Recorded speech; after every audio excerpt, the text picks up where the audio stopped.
Hi, Assalamualaikum. We are from M3CS645A presenting our group project entitled Solving Weighted Job Scheduling Using Dynamic Programming Algorithm. Shown in the slide is the role and duty of each members in the group. To begin the presentation, let us start with the introduction. By definition, many combinatorial problems are naturally decision issue. Combinatorial optimization is a subset of mathematical optimization that deals with selecting the best item from a limited set of alternatives.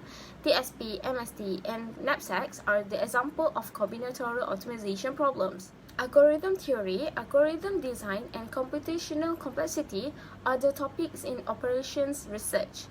Artificial intelligence, machine learning, action theory, software engineering, applied mathematics, and theoretical computer science are commonly utilized in these fields.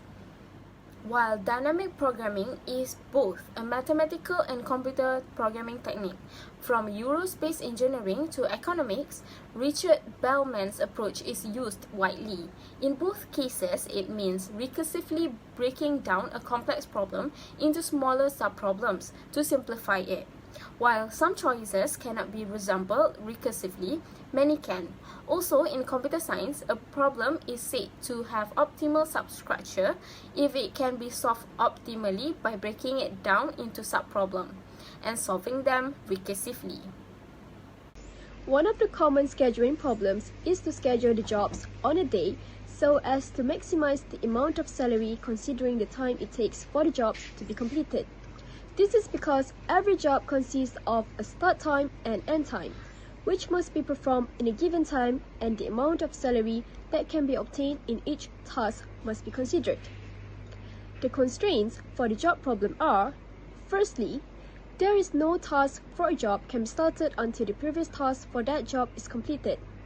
Secondly, a job can only be worked one at a time. Thirdly, once the job started, it must be then run to completion. Fourthly, the amount of salary must be maximized.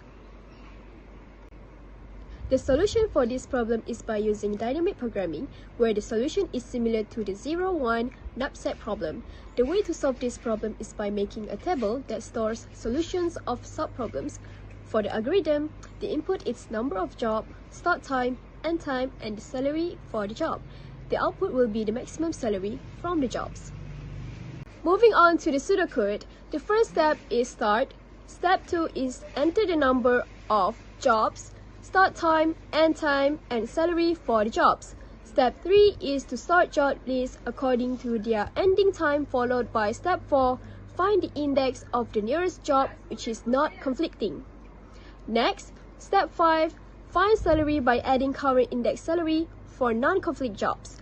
The sixth step will be find salary by not adding the current index salary for conflict jobs. Step 7 is return maximum value of salary, and lastly, step 8 is the end. Now let's take a look at the codes. This is the main function for our coding. So the input will be enter number of jobs that you want to schedule, and then it will ask enter job details, start time, end time, and salary. And then the output will be the maximum salary that can be obtained from the scheduling. So let us run the code.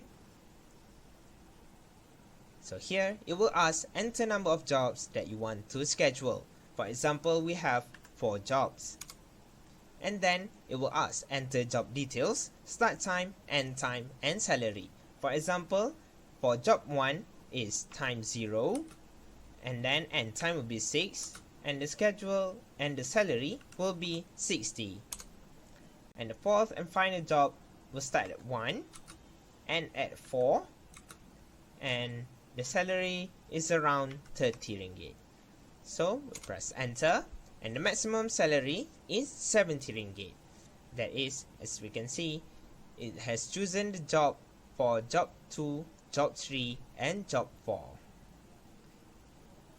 In conclusion, this system will avoid time-consuming work for people who want to schedule their jobs. Additionally, since we are keeping the solution to each sub-problem for future reference, the data storage demands additional RAMs. Memorization is a term that refers to this process.